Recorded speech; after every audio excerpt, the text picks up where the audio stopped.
إن الحمد لله نحمد ونستعين ونستغفر ونؤمن به ونتوكل عليه نعوذ بالله من شرور أنفسنا من سيئات أعمالنا من يهد الله فلا مضل له ومن يضلله فلا هادي له ونشهد أن لا إله إلا الله وحده لا شريك له ونشهد أن محمدا عبده ورسوله أرسله بالحق بشيرا ونذيرا بين يدي الساعة ومن يطع الله ورسوله فقد فاز فوزا عظيما إن خير الكلام كلام الله وشر الأمور محدثاتها وكل محدثة بدعة وكل بدعة ضلالة وكل ضلالة في النار فقد قال الله تعالى في القرآن المجيد والفرقان الحميد أعوذ بالله من الشيطان الرجيم بسم الله الرحمن الرحيم إن المسلمين والمسلمات والمؤمنين والمؤمنات والقانتين والقانتات والصادقين والصادقات والصابرين والصابرات والخاشعين والخاشعات والمتصدقين والمتصدقات والصائمين والصائمات والحافظين فروجهم والحافظات والذاكرين الله كثيرا والذاكرات أعد الله لهم مغفرة وأجرا عظيما صدق اللہ العظیم۔ نہایت ہی قابل احترام دینی بھائیوں، نوجوان ساتھیوں، ساری تعریف ہے اور بڑائی اللہ رب العالمین کے لیے ہے، جس رب نے ہمیں اور آپ کو اس کائنات میں، اس دنیا میں پیدا کیا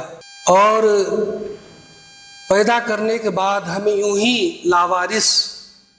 اور گمراہ اور بھٹکتا ہوا نہیں چھوڑ دیا، بلکہ ہماری ہدایت کے لیے، ہماری تربیت کے لیے اور سیدھے راستے پر چلنے کے لیے اللہ تعالیٰ نے آخری پیغمبر حضرت محمد صلی اللہ علیہ وسلم کو پورے دنیا کے لیے ہادی بنا کر کے، آخری پیغمبر بنا کر کے، ہم سب کا مربی بنا کر کے، معلم بنا کر کے اللہ تعالیٰ نے بھیجا، اور پیارے نبی صلی اللہ علیہ وسلم کے ساتھ قرآن کریم کو نازل کیا تاکہ اس کے ذریعے سے ہم سیدھی راہ حاصل کر سکیں، سیدھے راستے پر چل سکیں۔ اللہ تبارک تعالیٰ نے اس کائنات میں اور اس دنیا میں بہت سارے مخلوقات کو پیدا کیا ہے، بہت سارے اللہ تعالیٰ کی پیدا کی ہوئی چیز ہے، آسمان، زمین اور زمین سے نیچے اور آسمان زمین کے درمیان بہت سارے مخلوقات ہیں۔ ان تمام مخلوقات میں، پیدا کی ہوئی چیزوں میں انسان کو اللہ تبارک تعالیٰ نے اشرف المخلوقات بنایا ہے، سب سے بہتر مخلوق۔ جتنی بھی پیدا کی ہوئی چیزیں ہیں، جتنے بھی اس دنیا میں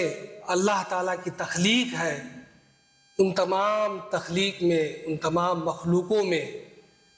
انسان کو اللہ تعالیٰ نے سب سے زیادہ افضل، سب سے زیادہ بہتر اور سب سے زیادہ عقل رکھنے والا، سوجھ بوجھ رکھنے والا بنایا۔ اور حقیقت یہ ہے کہ انسان اور جنات یہی دو مخلوق ہیں جن کو اللہ تبارک تعالیٰ نے اس دنیا میں اپنی عبادت کے لیے پیدا کیا، اور ہمارا اور آپ کا اس دنیا سے جانے کے بعد پھر حساب اور کتاب بھی ہونا ہے، اور ہمیں اپنے اپنے عمل کا جائزہ اللہ تعالیٰ کے سامنے پیش کرنا ہے، اور اپنے عمل اور دنیا میں جو ہم اچھا اور برا کیے ہوں گے اس کے مطابق ہمارا فیصلہ قیامت کے دن ہوگا۔ میرے بھائیوں، اس دنیا کو اللہ تبارک تعالیٰ نے ایک مرد اور ایک عورت کے ذریعے سے، یعنی حضرت آدم علیہ السلام اور حضرت حوا علیہ السلام کے ذریعے سے اس پوری دنیا کو آباد کیا۔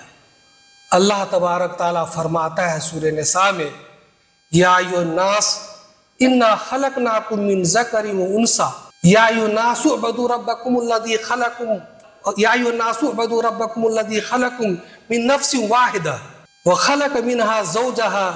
وبث منهما رجالا كثيرا ونساء۔ اے لوگو،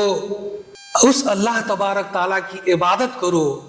جس نے تم سب کو ایک نفس سے پیدا کیا، یعنی حضرت آدم علیہ السلام سے۔ پھر حضرت آدم علیہ السلام سے اللہ تبارک تعالیٰ نے ان کا ایک جوڑا بنایا، حضرت حوا علیہ السلام کو، اور پھر ان دو ہستیوں کے ذریعے سے اللہ تعالیٰ نے اس دنیا میں انسان کو آباد کر دیا، اور پوری دنیا میں آج لوگ نظر آ رہے ہیں۔ ہم سب دنیا میں جہاں بھی جو بھی انسان رہتا ہے، جہاں کا رہنے والا بھی ہے، جس نسل، جس قوم، جس فرقہ سے تعلق رکھتا ہے، جس ملک سے تعلق رکھتا ہے، سب کے سب حضرت آدم علیہ السلام اور حضرت حوا علیہ السلام کی اولاد ہے۔ اللہ تبارک تعالیٰ نے مرد اور عورت کو اس دنیا میں، دونوں کو اس دنیا کو چلانے کا ایک ذریعہ بنایا، اور مرد اور عورت دونوں ایک دوسرے کے بغیر ناقص ہیں۔ دنیا کو آباد رکھنے کے لیے، دنیا میں نسل کو جاری رکھنے کے لیے، گھر اور پریوارک زندگی کو بہتر ڈھنگ سے چلانے کے لیے مرد اور عورت دونوں کا وجود ضروری ہے، دونوں کا دنیا میں رہنا ضروری ہے۔ اللہ تبارک تعالیٰ نے اسی حساب سے اس کائنات کے نظام کو بنایا ہے کہ مرد اور عورت دونوں کے ساتھ ہی جو ہے دنیا کا سسٹم آگے بڑھتا ہے، اور یہ نسل در نسل آگے جو ہے حضرت آدم علیہ السلام کے بعد سے چلتا آ رہا ہے۔ اللہ تبارک تعالیٰ نے مرد اور عورت دونوں کو ہر لحاظ سے برابر کا درجہ دیا ہے، اور مرد اور عورت دونوں اللہ تبارک تعالیٰ کے سامنے مسئول ہیں، دونوں اللہ تعالیٰ کے سامنے جواب دہ ہیں، اور کل قیامت کے دن اللہ تبارک تعالیٰ جہاں مرد سے سوال کرے گا اس کی زندگی کے بارے میں اور دنیا میں اس کے اعمال کے بارے میں، وہیں عورتوں سے بھی سوال کرے گا۔ اللہ تبارک تعالیٰ نے قرآن میں فرمایا، یا ایھا الناس انا خلقناکم من ذکر و انثی، اے لوگوں ہم نے تمہیں ایک مرد اور ایک عورت سے پیدا کیا، وجعلناکم شعوبا وقبائل، اور ہم نے پھر تمہیں مختلف قبیلے میں، گروہ میں، خاندان میں، برادریوں میں ہم نے تمہیں بانٹ دیا، الگ الگ قوم، الگ الگ بستیاں، الگ الگ قبیلے، الگ الگ ذات اور برادری کے نام سے لوگ مختلف جگہ پہ آباد ہیں۔ اور اللہ تعالیٰ نے فرمایا کہ لتعارفوا، یہ کسی فخر اور آپس میں ایک دوسرے سے گھمنڈ کرنے کے لیے اللہ تعالیٰ نے الگ الگ گروہ اور سماج اور قبیلہ اور خاندان کو نہیں بنایا، بلکہ صرف ایک دوسرے کی جان پہچان اور تعارف کے لیے بنایا، اور فرمایا ان اکرمکم عند اللہ اتقاکم، اللہ تبارک تعالیٰ کے نزدیک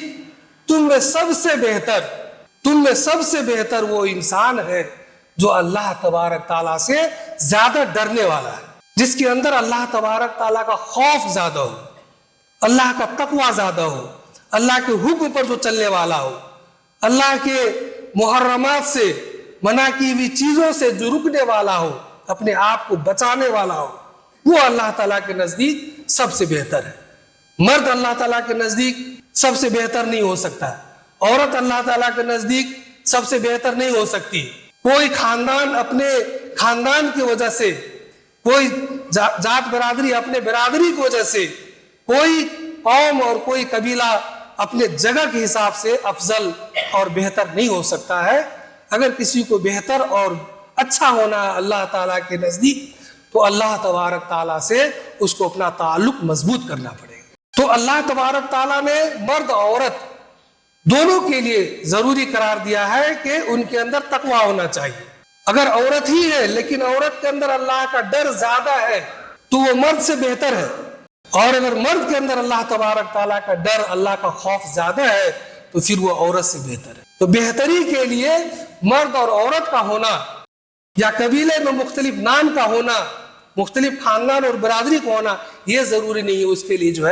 جو چیز ضروری ہے وہ اللہ کا خوف ہے، اللہ کا تقوی، اللہ کا ڈر ہے۔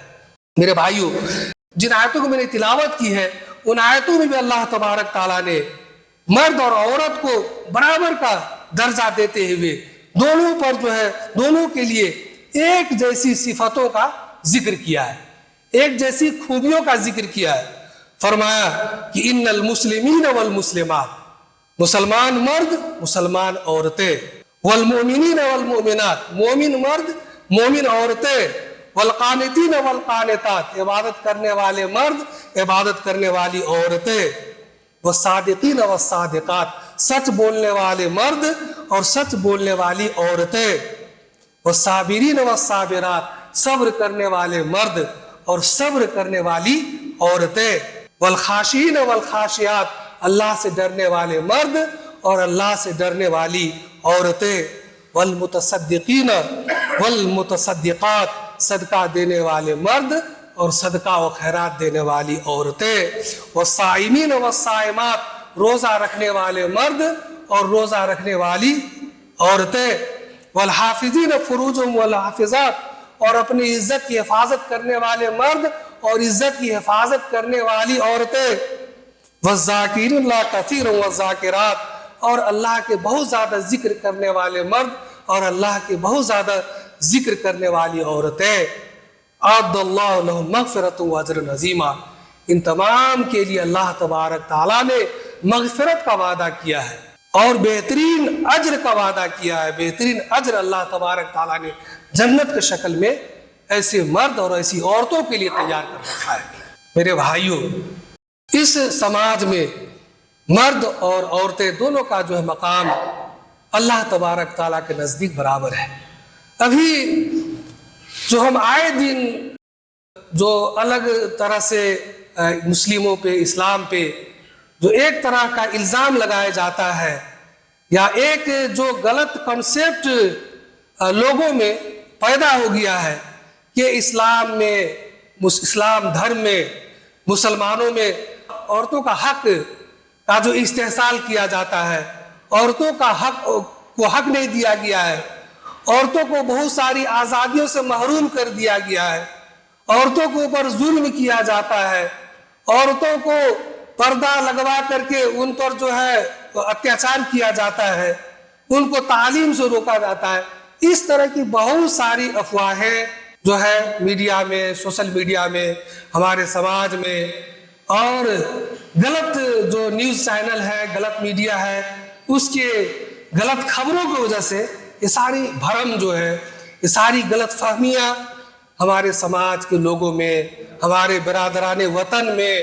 ہمارے قوم کے لوگوں میں مسلمان کے پرتی، اسلام کے پرتی اور مسلم خواتین کے تعلق سے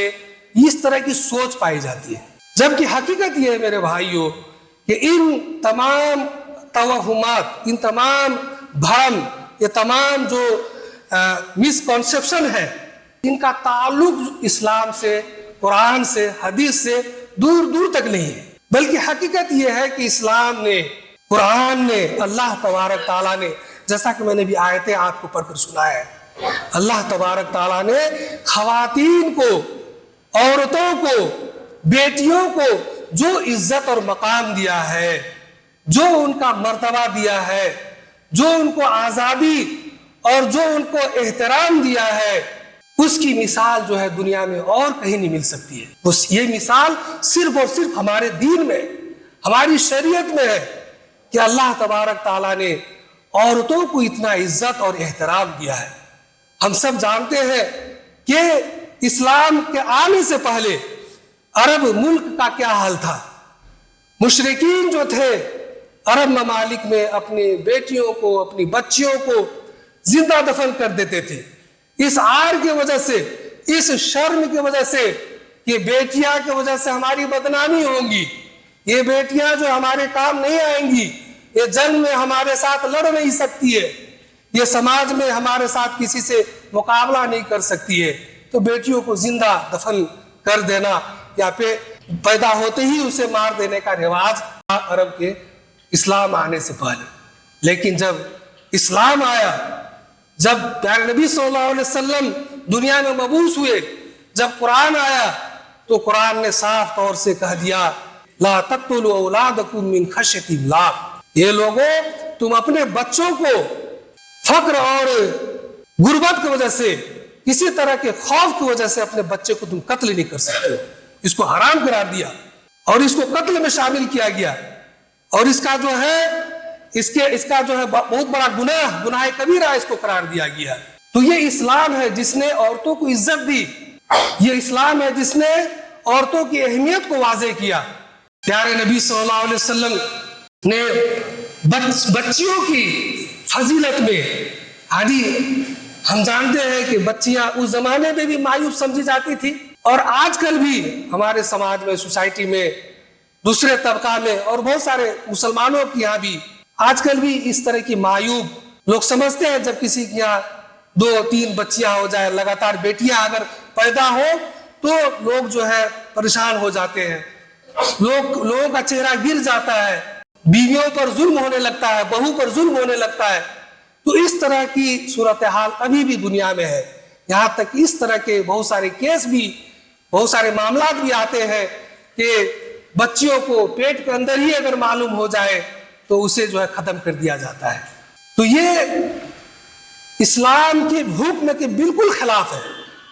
اسلام نے بچیوں کی اتنی اہمیت دی ہے، بیٹیوں کو اتنی اہمیت دی ہے جو اہمیت بیٹوں کو نہیں ہے، جو اہمیت لڑکوں کا نہیں ہے، جو اہمیت مردوں کا نہیں ہے. حدیث میں پیارے نبی صلی اللہ علیہ وسلم نے فرمایا، اور بہت اس تعلق سے اس طرح کے احادیث بخاری، مسلم، ترمذی میں آئی ہے کہ اگر کوئی انسان کو اللہ تبارک تعالیٰ بیٹی دیتا ہے اور وہ بیٹی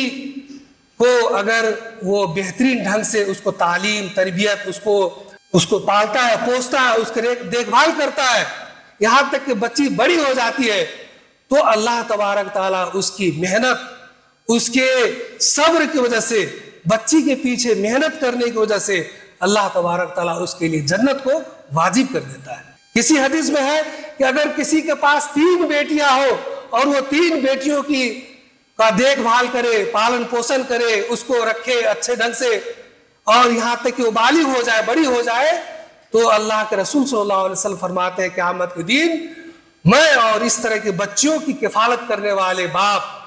بچیوں کو رکھوالی کرنے والے گارجن، قیامت کے دن ہم لوگ ساتھ میں ہوں گے. کسی حدیث میں ہے کہ اس طرح سے بچوں کی جو لوگ پالتے ہیں، پوستے ہیں، ان کی تعلیم و تربیت کا انتظام کرتے ہیں،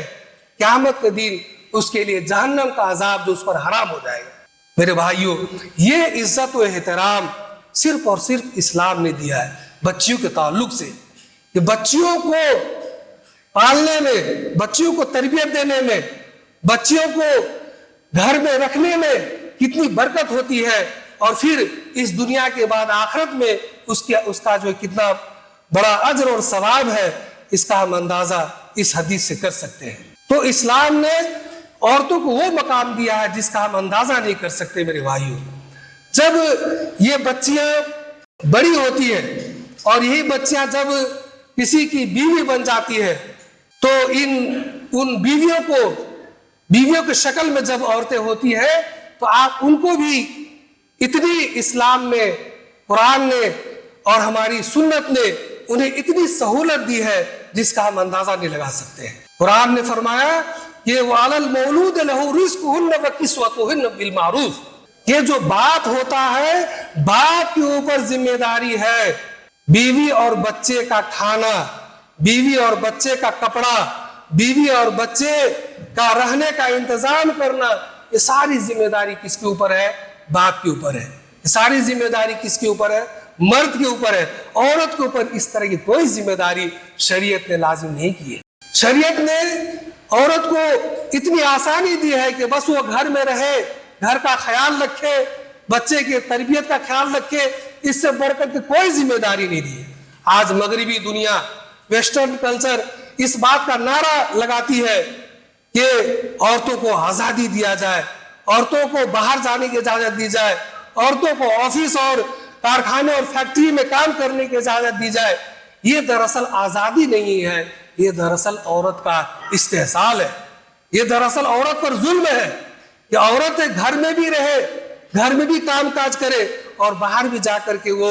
نوکری کرے، باہر بھی جا کر کے وہ محنت و مشقت کرے، باہر بھی جا کر کے روزی روٹی کمائے، اور پھر آ کر کے گھر میں سب شیئر کرے اپنے دولت کو، اپنے مال کو. یہ اسلام نے اس چیز کے لیے جبر خواتین کو نہیں کیا ہے. اس چیز کے لیے زبردستی اسلام نے عورتوں پر نہیں کیا ہے. عورتوں کو آزادی دی گئی ہے. عورت اگر چاہے تو وہ گھر میں بیٹھ کر کے شوہر سے کھانا، کپڑا، مکان، اور یہاں تک کہ اتنی سہولت ہے کہ اگر کوئی عورت گھر میں کھانا بھی نہیں بنانا چاہے تو یہ مرد کی ذمہ داری ہے کھانا بنانے کے لیے انتظام کرے، کھانا بنانے کے لیے خادمہ رکھے، نوکر رکھے، یا کھانا بنا کر دے. اتنی تک ذمہ داری. یہاں تک کہ اگر عورتیں بچہ کو دودھ پلانے کے لیے تیار نہیں ہوتی ہے یا اس کے ساتھ کوئی پریشانی ہے تو مرد کے اوپر ذمہ داری ہے کہ وہ بچے کو دودھ پلانے کا انتظام کرے. یہ ساری سہولتیں اسلام نے دیا میرے بھائیوں. لیکن اسلام نے قطعاً یہ نہیں کہا ہے کہ عورت تعلیم حاصل نہیں کر سکتی ہے، لڑکی تعلیم حاصل نہیں کر سکتی ہے، بلکہ جہاں بھی علم حاصل کرنے کا حکم دیا گیا وہ سارے لوگوں کے لیے یکساں حکم ہے. ہر ایک مسلمان چاہے مرد اور عورت ہر ایک کے لیے حکم ہے کہ تم تعلیم حاصل کرو. تعلیم سے کہیں نہیں روکا گیا ہے. عورتوں کو باہر جا کر یہ کام کرنے سے بھی نہیں روکا گیا ہے، لیکن وہاں پر شرط ہے، چاہے وہ تعلیم حاصل کرنے کے لیے ہو، چاہے باہر جا کر کے کام کرنے کے تعلق سے ہو، وہاں پر شرط ہے کہ وہاں پردگی ہونی چاہیے، ان کے عزت و احترام کی حفاظت ہونی چاہیے، ان کی عزت کی حفاظت ہونی چاہیے، غیر مردوں کے ساتھ مخلوط نہیں ہونا چاہیے. اس طرح کی شرط ہے. ورنہ کام کاج سے، تعلیم سے اسلام نے کہیں نہیں روکا ہے، اس کی اجازت ہے، بلکہ اس سے آگے بڑھ کر کے اس کو سہولت یہ دی گئی ہے کہ اگر وہ چاہے تو گھر میں آرام سے بیٹھ کر کے اپنی ساری ضرورتیں وہ اپنے شوہر سے پورا کروا سکتی ہے. اور یہ ضرورت، یہ اصل میں یہ ذمہ داری مردوں کو اسلام نے ڈالی ہے. جب عورتیں، جب بچیاں جب بہن کی شکل میں ہوتی ہے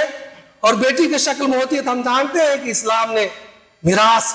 وراثت کا سسٹم رکھا ہے جو اور کسی مذہب میں نہیں ہے. اسلام نے قرآن نے فرمایا کہ للذکر مثل حظ الانثیین، کہ بیٹی کو بھی، بہن کو بھی، گھر میں جو بیٹیاں ہوتی ہیں ان کو بھی وراثت میں، ماں باپ کی وراثت میں حصہ ملے گا. اور 2 بیٹی کے برابر 1 بیٹا کا حصہ رکھا گیا ہے، کیونکہ بیٹیاں جو ہے ان کے اوپر گھر چلانے کی ذمہ داری نہیں ہوتی ہے، اس لیے 2 بیٹیوں کے برابر 1 بیٹا کا حصہ ہوتا ہے. گویا کہ وراثت میں بھی اللہ تبارک تعالیٰ نے بیٹیوں کا حق رکھا ہے. اسی طرح بیویوں کے تعلق سے حدیث نے کہا ہے کہ بیویوں کے ساتھ اچھا سلوک کیا جائے، ان کے ساتھ جو اچھا برتاؤ کیا جائے، ان کی گھر میں جو مدد کی جائے گھر کے کام کاج کرنے میں، یہ مردوں کو حکم دیا گیا ہے. اسی طرح جب عورتیں ماں کی شکل میں ہوتی ہے، ہم سبھی جانتے ہیں کہ ماں کی کتنا اہمیت اور کتنا مقام ہے اسلام میں. ماں کے پیر کے نیچے جنت کو رکھ دیا گیا. حدیث میں کہا گیا کہ اگر تمہارے اوپر سب سے زیادہ حق جب پوچھا صحابہ کرام نے کس کا ہے تو کہا کہ تمہاری ماں کا ہے، پھر کہا تمہاری ماں کا ہے، پھر کہا تمہاری ماں کا ہے، اور پھر آخر میں کہا تمہارے باپ کا ہے. تو ماں باپ کی ناراضگی اللہ تبارک تعالیٰ کی ناراضگی ہے، اور ماں باپ کی خوشنودی اللہ تبارک تعالیٰ کی خوشنودی ہے. اتنا زیادہ مقام و مرتبہ اسلام نے عورتوں کا دیا ہے. عورتوں کا ہمارے اسلام میں یہ مرتبہ اور مقام ہے میرے بھائیوں. ابھی آپ دیکھیں کہ آپ جہاں بھی جائیں، جو بوڑھی عورتیں ہیں گھروں سے جو نکال دی جاتی ہے، اور بردھا آشرم میں، اولڈ ہاؤس میں جو عورتیں ملتی ہیں سب وہ غیر عورتیں ہوتی ہیں. اسلام نے ایسی تعلیم دیا ہے کہ کوئی بھی مسلم یہ برداشت نہیں کرتا ہے کہ اپنے ماں باپ کو خدمت سے نکال کر کے ان کو باہر کسی جگہ رکھ دے اور ان کی خدمت سے محروم ہو جائے. اسلام نے ہمیں ماں باپ کی خدمت کرنے کا حکم دیا ہے، اور یہ تعلیم اور یہ حکم صرف اور صرف اسلام، مذہبی اسلام میں ہے. تو میرے بھائیوں، یہ ہمارے لیے سمجھنے کی ضرورت ہے کہ ہمارے اسلام میں عورتوں کا جو مقام ہے اس کے لیے جو ہے ہمیں مطالعہ کرنے کی ضرورت ہے. اس تعلق سے ہمیں سمجھنے کی ضرورت ہے، اور ہمیں اپنے قوم کے لوگوں کو سمجھانے کی ضرورت ہے. خواتین کے اوپر جو ظلم ہوتا رہا ہے ہمارے ہندوستان کی تاریخ میں، اور اسلام کے آنے سے ہم سبھی جانتے ہیں کہ جب شوہر مر جایا کرتے تھے تو عورتوں کو شتی دینا پڑتا تھا، عورتوں کو بھی جو ہے شوہر کے ساتھ زندہ جو ہے جلنا پڑتا تھا، زندہ اس کو جلایا جاتا تھا. ابھی بھی اس طرح کا رواج ہے کہ عورتیں اگر حالت حیض میں ہوتی ہے، نفاس کی حالت میں ہوتی ہے تو ان کو گھر سے باہر نکال دیا جاتا ہے، اور کسی گوٹھالے میں ان کو رہنا پڑتا ہے جہاں پر وہ بیمار ہو جاتی ہے، جہاں پر اس کو جنگلی جانور اس پر حملہ کر دیتا ہے، جہاں پر اسے ہر طرح کی پریشانی آتی ہے. لیکن اسلام نے ہر طرح سے خواتین کو عزت اور احترام دیا ہے، انہیں آزادی دیا ہے، اور انہیں جو ہے اسلام کے دائرے میں رہ کر کے قرآن اور سنت کے دائرے میں رہ کر کے انہیں اپنی زندگی گزارنے کا اللہ تبارک تعالیٰ نے حکم دیا ہے۔ تو میرے بھائیوں، ضرورت اس بات کی ہے کہ ہم ابھی جو میڈیا میں اور غیر مسلمین کے نظر میں اسلام کے تعلق سے، مسلمانوں کے تعلق سے، عورتوں کے تعلق سے جو غلط فہمیاں پائی جاتی ہے اور ایک آزادی کے نام پر جو ہے لوگ طرح طرح کے الزام لگاتے ہیں، اس تعلق سے سماج کو بیدار کرنے کی ضرورت ہے، سماج کو آگاہ کرنے کی ضرورت ہے اور لوگوں کو بتانے کی ضرورت ہے کہ اسلام نے خواتین کو کتنا اونچا مقام دیا ہے، ان کی عزت و احترام کا کتنا خیال رکھا گیا ہے اور انہیں ہر روپ میں کس طرح کی آزادی ملی ہے۔ اس چیز سے ہمیں سماج کو باخبر کرنے کی ضرورت ہے اور ہمیں خود بھی آگاہ رہنے کی ضرورت ہے۔ اللہ تبارک تعالیٰ سے ہم دعا کرتے ہیں کہ اللہ تبارک تعالیٰ ہم تمام مسلمانوں کو خواتین کے حقوق سمجھنے اور ان حقوق کے بارے میں اپنے سماج اور اپنے ملک کے لوگوں کو آگاہ کرنے کی توفیق عطا فرمائے۔ وآخر دعوانا الحمدللہ رب العالمین۔ اقول قولی ھذا واستغفر لی ولکم ولسائر المسلمین فاستغفروہ انہ الغفور الرحیم انہ تعالی جواد کریم ملک بر رؤوف رحیم۔